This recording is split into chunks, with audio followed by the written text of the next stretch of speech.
Iruma Suzuki is a pitiful 14-year-old boy who lives on Earth, having the most useless parents on the planet who have forced him to do all their work ever since he was a child. He has never been allowed to attend school, have his own room, play with other kids, or have any kind of childhood. Instead, he cleaned the house, scrubbed toilets, and ran errands, and since his parents refused to do any type of work, he had to earn money by working in dangerous and harsh conditions. At his fishing job on the ship, he had a very cruel manager who treated him like crap. He was assigned the worst task of putting the fish back into the cages, but with his short height and twig-like hands, this already difficult task was made almost impossible. The rough sea rocked the sea back and forth and caused the cages to open and the tuna fish to start falling out. He's about to get crushed under them when he looks up and sees they've been frozen mid-air. He blinks and finds himself tied with a rope floating in front of a demon. His greedy scumbag parents had sold his soul to Sullivan, an old demon who had longed for a grandson of his own all his life. He takes him to the Netherworld, a dark and gloomy place inhabited only by demons. For years, it has been missing a demon king to rule over it, and many demons had started trying to guess who the next one to sit on the throne would be. Iruma is terrified and believes he is going to be tortured by him. But when they reach the mansion, he is surprised to find him on his knees, begging him to be his grandson.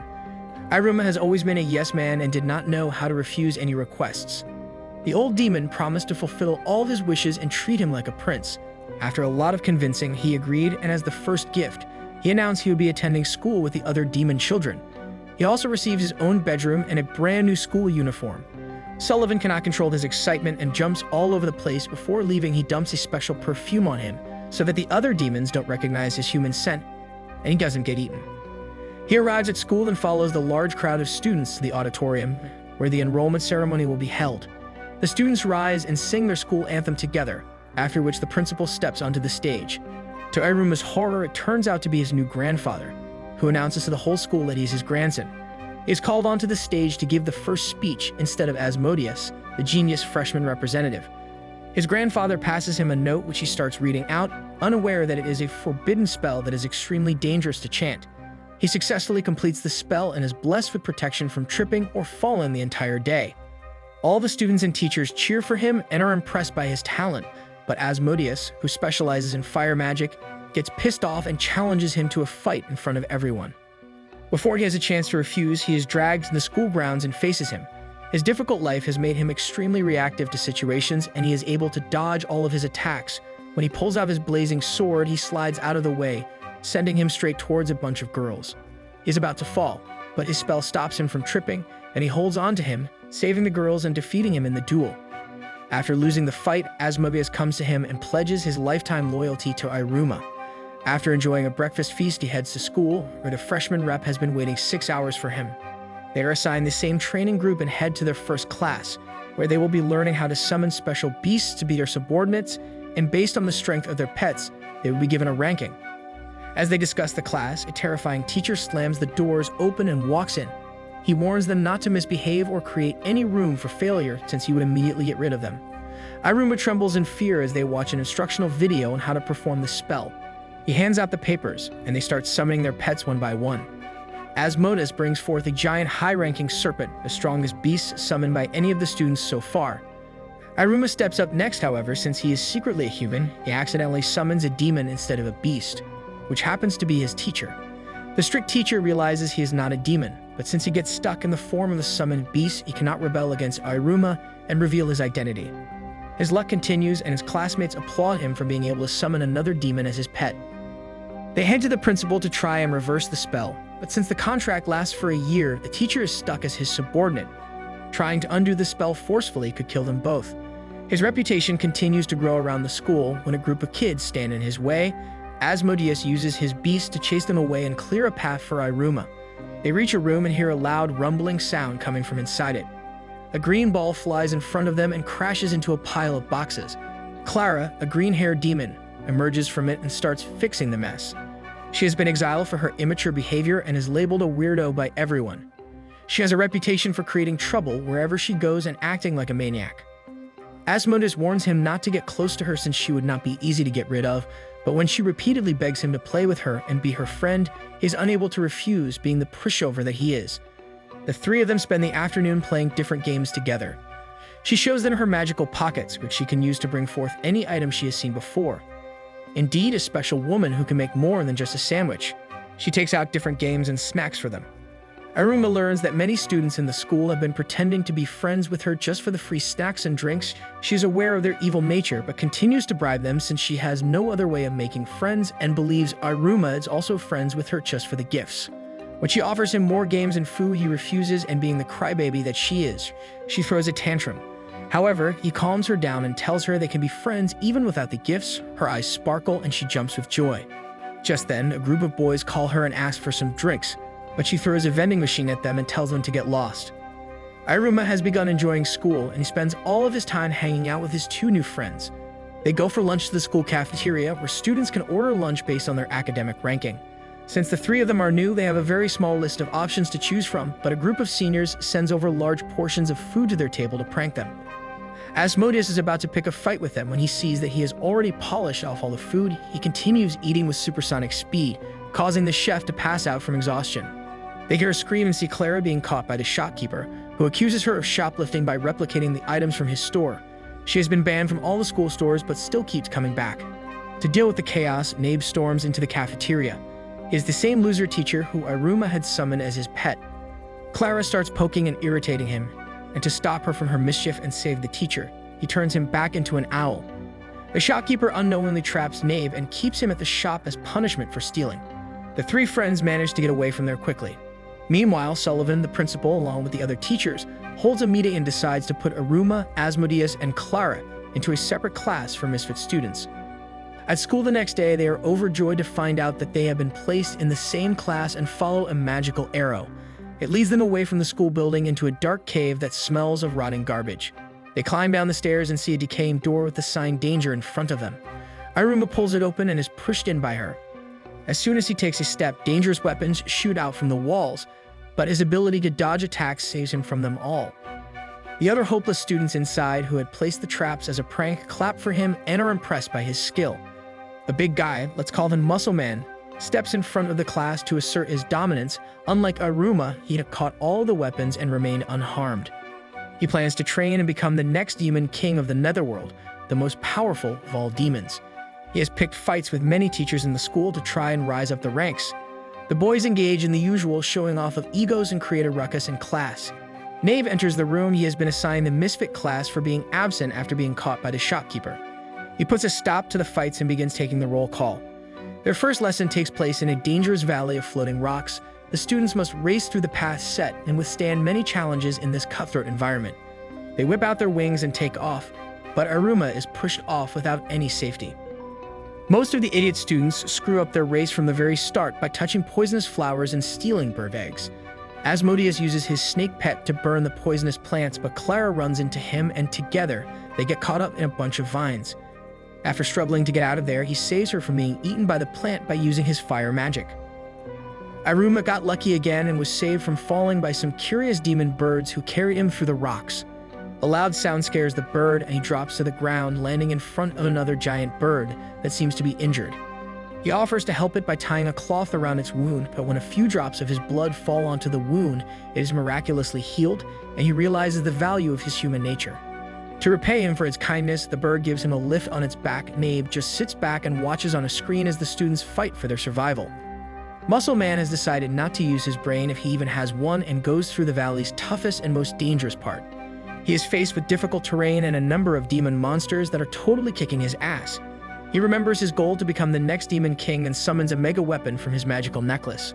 The monster in front of him is 10 times his size, and his puny little weapon gets tossed away like a piece of paper on a windy day. Muscle Man is about to be wiped off the face of the planet when Iruma drops in from the sky like the hero in an action movie. He stands in front of him even though his body could be crushed with minimal effort by the monster, but his newly made bird friend stops the monster from attacking them. He still tries to attack, but Iruma urges him to throw away the weapon so the monster does not feel threatened. The plan works and backs away from them, allowing them to get back to the race. Asmodeus and Clara are the first 2 students to finish the race, and slowly the other students make it to the finish line. No one has seen Iruma and Muscle Man, and they all wait for them, wondering how the 2 best students have not shown up yet. The teacher decided to end the class after a lot of time had passed, since it was highly unlikely that anyone else survived. They hear a loud screeching sound from the sky and see the giant black bird flying toward them. Nabe quickly starts chanting a spell to attack the demon bird, but is cut off as Iruma calls to them. The bird had allowed the two of them to ride on its back to the finish line. His face turned pale in disbelief, seeing two students having tamed such a dangerous monster. They are greeted by cheers and hugs from their classmates. Since they did not complete the race on their own, they are punished and made to wear shame signs while kneeling on the ground. The other students laugh and throw rocks at them before lining up to receive their ranks. Asmodeus and Clara receive a rank of 3, while Muscle Man gets a rank 2 for almost dying. When Iruma goes to draw his rank, the owl flutters away but leaves behind a golden ring on his finger. The class is shocked to see this, since it is one of the predictions in the prophecy for the next Demon King. They are afraid of him and step back when they see a black spirit rise from his ring. The spirit lets out a deathly scream, making all the demons fall and cry in pain. Iruma calms it down, but Muscle Man triggers it again and gets beaten up by it for stepping too close. It drains off the powers and creates illusions, making it hard for even the teacher to handle it. Sullivan steps in and stops Nabe from pulling any drastic move. He uses his expertise and sends the spirit back into the ring. The special ring is a weapon that eats up other people's magic and stores it for the wearer. Once worn, it cannot be taken off, so even though he did not have any magic of his own, he could now use this stored-up magic. Since the owl left without ranking him, he receives the lowest rank but is happy with it. Rumors about his weirdness are floating around the school, and he just wants to maintain a low-key profile. Iruma's desire to not stand out is completely ignored by his grandpa and friends, as they constantly make him the center of attention. He heads inside the school and attends the botany class, which is being taught by Ms. Elf. Their first assignment is to use magic to imagine a flower and grow it from the sapling provided to them. The students take turns creating different types of plants and flowers based on their own vivid imaginations. Some create weird plants and get low grades, whereas others, like Asmodeus, grow elegant and beautiful plants with their powers. Iruma has no magic of his own, but still jokingly tries to cast the spell.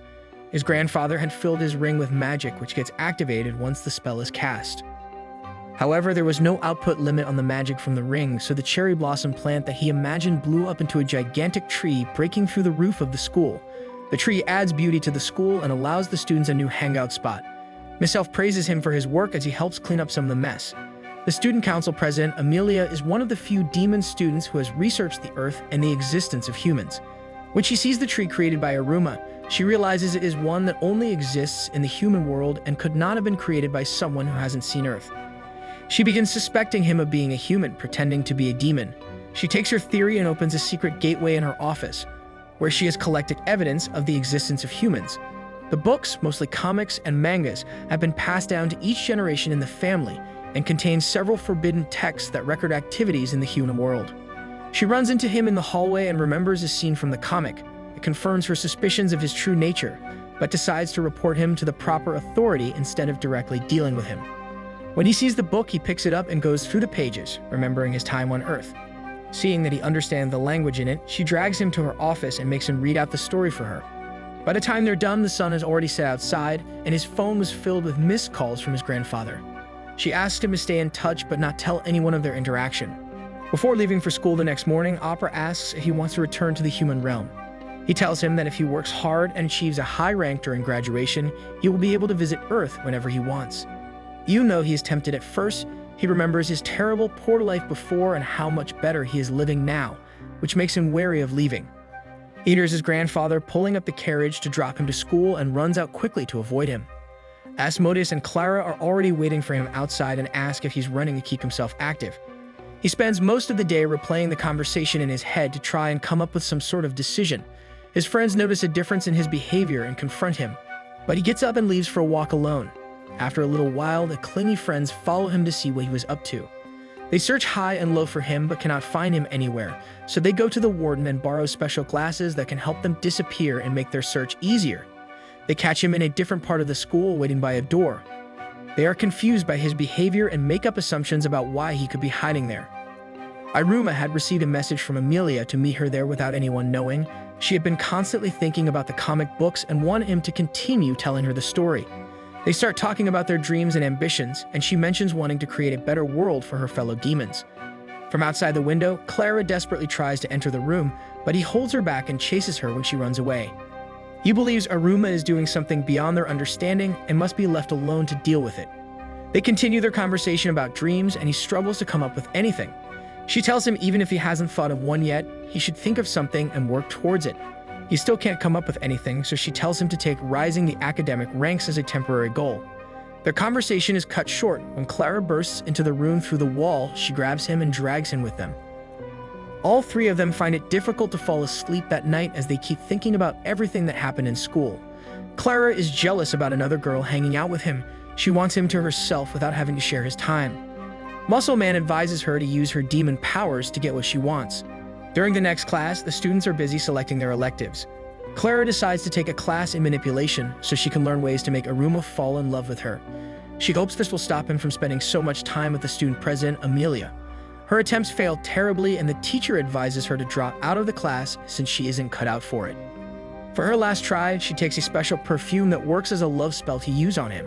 But after they sit together in the park and talk, her confidence is restored, and she decides to stop using tricks to make him fall for her. This, of course, makes her a lot more attractive, and he starts thinking of her more than he did before. Still, his main concern right now was to rise up the ranks and achieve the goal that was set for him. He approaches Asmodeus with his goal, and he promises to help him reach the top of the ranks and rule over the whole school. But Iruma only wants to rise one rank for now. Respecting his wish, he agrees to help him with training. There is a special event in the school called Cannonball Execution. This gives students a chance to rise up the ranks, but is a dangerous event that needs strong magic. The game is similar to dodgeball, and the aim of the players is to catch the ball and eliminate the other players on the other side of the net by hitting them with a deadly ball. They decide to practice the basics of the game on a court with fake players that Clara takes out of her pocket. The other students see them playing and join in. Everyone casts different spells to deflect the ball and protect themselves, but Iruma soon realizes that the game may be too tough for his weak human self. He asks his grandfather to help him train for the event. Sullivan transfers magic to his ring, which he is able to use to break through the boulders and summon ice dragons, but Iruma wants to play without the help of magic. He then casts a spell to strengthen his fragile arms and leaves the physical training to his assistant Opera. He brings in a whole cart of balls to train with and starts throwing them at him. Just like before, he is able to dodge all the attacks easily, but this will not be enough if he wants to win. He must also learn to catch the ball and throw it at the other players. For a nerd like him, this level of physical activity was a bit out of reach, and weeks pass by, but he still isn't able to catch a single ball. Clara and Asmodeus also join the lessons to cheer him on. Finally, after a lot of training, exercise, and nutritious food, he strengthens his body and is able to deflect the ball at least. With just a few days left for the event, his training intensifies and Iruma catches his very first ball. Opera and Sullivan believe he is ready to take part in the competition and watch as the group of friends rest under a tree. On the morning of the event, Opera gives him some important advice and tells him not to fear his enemy no matter what, since that would be the first sign of defeat. They head to the school and gather in the cave to listen to the instructions before the match. Knave hands out the armbands to divide the students into two teams, and Iruma and Asmodeus end up on different sides, leaving everyone shocked since they always stick to each other. He tries to protest it and gets frustrated since he will not be able to help his friend. But the teacher says the teams were divided to balance out the power and no changes would be made. The game begins and the students take their places. Iruma is able to dodge the attacks and catch the ball but has no skill to throw it. Muscle Man steps in and sees that Asmodeus is lost in his own thoughts. He takes the opportunity to hurl the ball at him, which he catches with just one hand, leaving everyone stunned. Without giving him much time to react, he power throws the ball back at him and eliminates him from the game. One after the other, the students get hit and are eliminated until it's just the two friends standing opposite each other. This is about to be the showdown of the week. Asmodeus considers allowing his friend to win equals end, but then remembers his morals and decides against it. He channels all of his strength and erupts into a giant flame. Seeing his opponent so strong and terrifying makes him want to run away in fear, but he remembers the words of Opera and stands his ground. He takes aim and launches the ball of fire at him. Iruma charges and stretches out his hands to catch the bowl, but the force is too strong and he gets dragged back. Using this to his advantage, he Kung Fu Pandas his way out of it and turns with the ball before shooting it back and defeating him.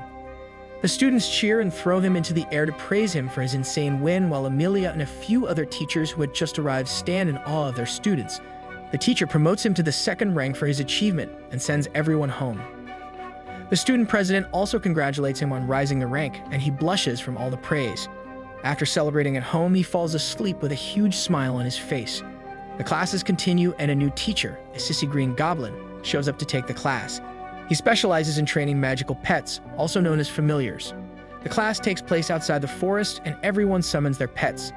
Asmodeus calls upon his giant white snake, and right after, Muscle Man shows off his horse dragon beast. Both pets are some of the highest rankings in strength. Clara summons her gremlin, which happens to be a very rare find. Unfortunately, it controls her and makes her do its bidding. She runs around and brings it food on demand. After everyone has presented their pets, the teacher asks Iruma to call his familiar, but he hesitates since he does not want to summon Nabe, his teacher, and cause trouble. But the Green Goblin insists and forces him. With not much choice left, he summons the pet, and Nabe is teleported from his chair to their class in the form of an owl. He yells at him to send him back, but disobeying his master causes him to get shocked as per the rules. The Green Goblin decides they must continue this way since the lessons should not be disrupted. Nabe sits down with him and allows him to use him for the class as long as he scores the highest marks in every assignment. He swallows his pride and takes part in all the tasks so that they can get good scores. To end the lessons, Nabe steps in and scolds them all for underestimating their pets and not treating them with respect. He warns them that even though they can't disobey their masters, they can always become violent and harm others around them. To prevent this, the students must fear them and treat them with dignity and not just as subordinates. They sit in the cafeteria after class when a group of girls charge at them and drool over Asmodeus. When they see that Iruma has also achieved a higher rank, they try to drag him away, but his friends push them and save him. After they leave, he asks why the cafeteria is so empty. Asmodeus tells him about the clubs in school where many students spend their extra time. These different clubs help raise one's ranks and learn specialized skills, and today the leaders of all these clubs would be recruiting freshman students. Iruma thinks about his goal and decides to join one such club to fast-track his progress. The ground rumbles as the seniors barge in through the doors, trying to get to the rookies first. Everyone wants the best students to apply to their clubs. They go about it very violently, and Asmodeus is forced to cast a ring of fire around them to protect them from being picked up randomly. The crowd falls silent when Amelia walks in along with other members of the student council. She breaks up a fight and then heads straight to Iruma to hand him a flyer urging him to join the council. Since they almost never take applications, such an action was very rare. He takes the flyer and watches them walk away.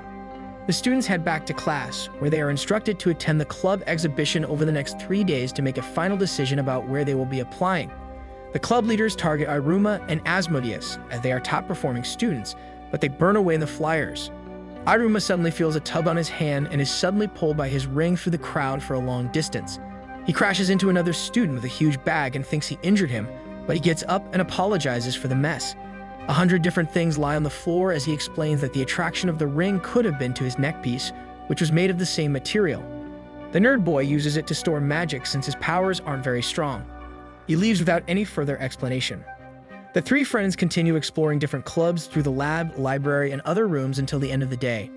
Once he reaches back home, his grandfather alters his ring so he can adjust the intensity of magic emerging from it. After some more exploring the next day, he gets an invitation from the sports club to join them. Meanwhile, Amelia messages him too and urges him to be part of the student council. But his thoughts are interrupted when the wall near him explodes and he runs in with Nerd Boy again. He passes out, and when he regains consciousness, he explains that he messed up a magical potion that created the explosion. He runs his own club, of which he is the only member. Just like Iruma, he too lacks magic and has to use external sources to survive. However, every time he draws on it, his body weakens and takes time to regain strength. He's been working on a special machine that can draw magic and expand it on command. A piece of it was broken, so he used his previous experience in fixing appliances to put it back together. They then placed it in the machine and watched it come to life. He offers him an invitation to be part of his club. He reunites with his friends and tells them about everything that just happened. They decide to follow him and join the club, which makes Amelia upset since she had spent a lot of time preparing his welcome into the club. He explains the situation to her, and after a lot of talking, she calms down. The school arranges for a parent-teacher meeting and a club party for all the freshers. He waits for his grandfather to return home so they can plan everything together. However, unbeknownst to him, Sullivan was attending a meeting with other high-ranking demons. They suggest he takes the place of the Demon King, but he declines since he does not want to lose time with his grandson. The position of the Demon King still remains vacant, and the prophecy is yet to be fulfilled. They end the meeting when police officials enter the room and arrest him for having illegally traveled to the human realm. He is placed behind bars until his trial. He calls home and instructs Opera to take care of Iruma and that he will be back very soon. In his absence, Nabe is appointed as the principal and is in charge of all the preparations for the upcoming family day at school. The students excitedly discuss who they would be bringing and prepare themselves to impress the families. Each club puts up a stall and presents unique items at the fest. They help Nerdy Boy carry the equipment to the ground to set up their club's stall, which is very tiny compared to all the other magnificent spaces given to clubs. They decide to try and come up with an invention that would use fire and explosions while also displaying the beauty of magic and their skills. Iruma remembers fireworks from Earth and suggests they do a show that would not only be entertaining but also grab everyone's attention and use all of their skills. They agree and make all the preparations needed for the show. Nerd Boy was in charge of arranging for gunpowder but gets confused with the process from there since they've never actually seen fireworks.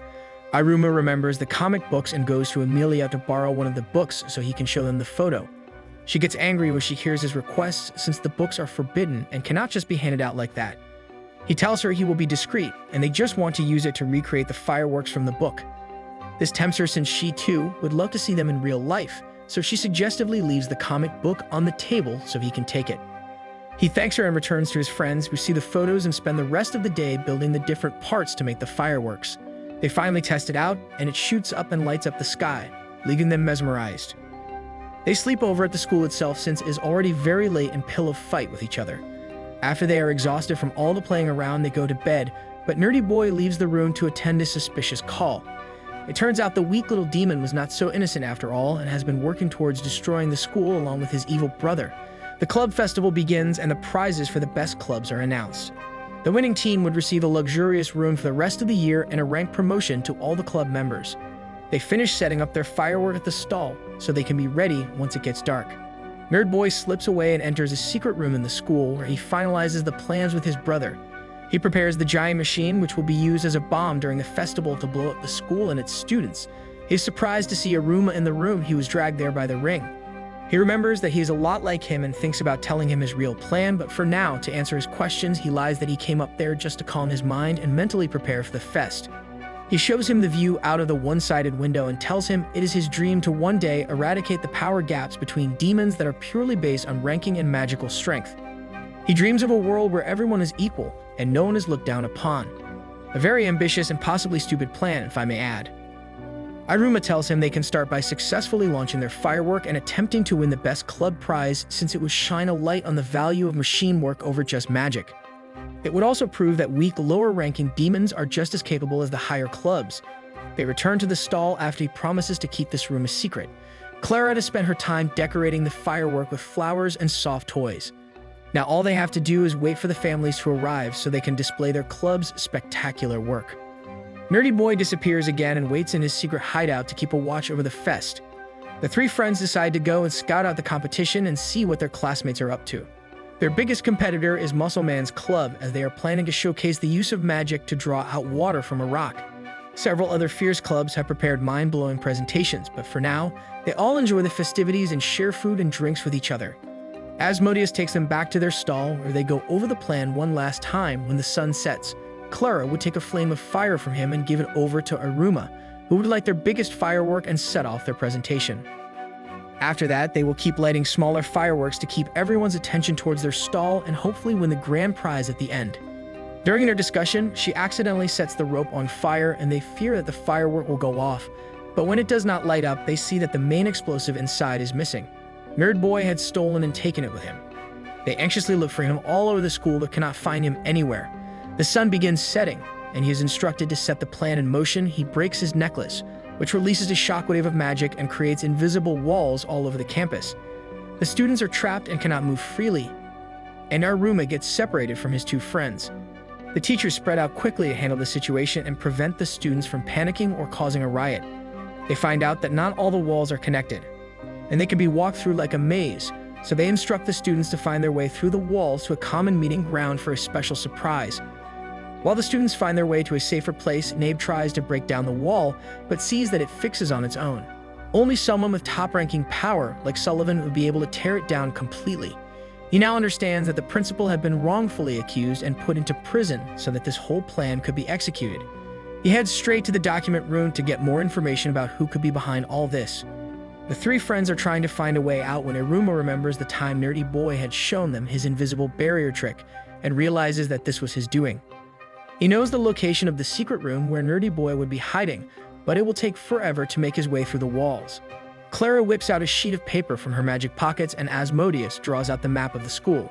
She then pulls out paper soldiers that he covers in magic, and they run ahead to find a suitable way. Iruma connects with him over Bluetooth and follows his instructions to reach the secret room quickly. Inside, he has set up the destruction machine with the fireworks explosive and waits for further instructions to blow it. Iruma makes his way inside the room and is greeted by him. He admits to his plan and shows him the giant machine with the explosive. Nerdy Boy reveals that he was born into a well-known family that specializes in invisible magic. It was found that he did not possess as much magical powers as the others, so he was sent to a special boarding school. He suffered a lot of torture from the teachers and bullies, but managed to make one very close friend. She showed him her earrings, which were precious to her as they had been with her for many years. The bullies caught them and stole the earring, teasing them and throwing it off the cliff. For a moment, he managed to break away from them and cast a spell to hold the earring, but it wasn't strong enough and the glass shattered, causing it to fall into the river below and be lost forever. He turned to see her face streaming with tears, and instead of feeling guilty and upset about the situation, he realized he enjoyed looking at someone being miserable. This took a bit of a dark turn for sure. Ever since then, he was recruited by a group of extremist demons, and it has been his mission to bring destruction to the world and see people suffering. He's excited to see Iruma's face of despair when his friends are killed and the explosion that is about to take place. But to his surprise, he gets up from the ground with a blank expression. After going through sorrow all his life, he no longer feels despair or sadness for anything, and even now, his only focus is to fix the situation instead of dealing with emotions. Nerdy Boy watches in shock as he climbs up the machine and carries the firework explosive that is about to be set off. He makes use of his grandfather's powers through the ring and jumps out of the window before launching it into the sky, but the power is not enough due to the barriers, and he is forced to break his promise and unleash the highest level of power to break the barrier. The firework explodes and leaves a beautiful trail of light in the sky as the students watch in awe and amazement. He passes out on a roof from all the magic being drained, and even though his plans were ruined, Nerdy Boy acknowledges that Iruma is a better demon than him. He saves him from there and takes him to his grandfather. Sullivan had been released from jail after Nabe sent a magic arrow to the jail to clear all the misunderstandings. He used his powers to save the school building from being destroyed by the fire. Nerdy Boy is arrested by the teachers and sent to Demon Border Control for his crimes. All the families arrive at the school, and the students continue their celebrations and the club fest. After a long, eventful day, the teachers and guests cast their votes for the presentations. The prize for the best club goes to another team, and Iruma and his friends stand disappointed. Nabe then comes up onto the stage and announces that as a special reward for saving the school, they have decided to award Iruma by giving him a rank promotion. Everyone cheers as he receives his prize. In just a few months, he has gone from being a miserable little boy with the worst luck to being a beloved grandson and friend to so many. He appreciates how his life has changed for the better, and before leaving, he takes a photo with his grandfather and opera to always remember this day. That's it for this video. Don't forget to like and subscribe, and be sure to watch the next video on screen.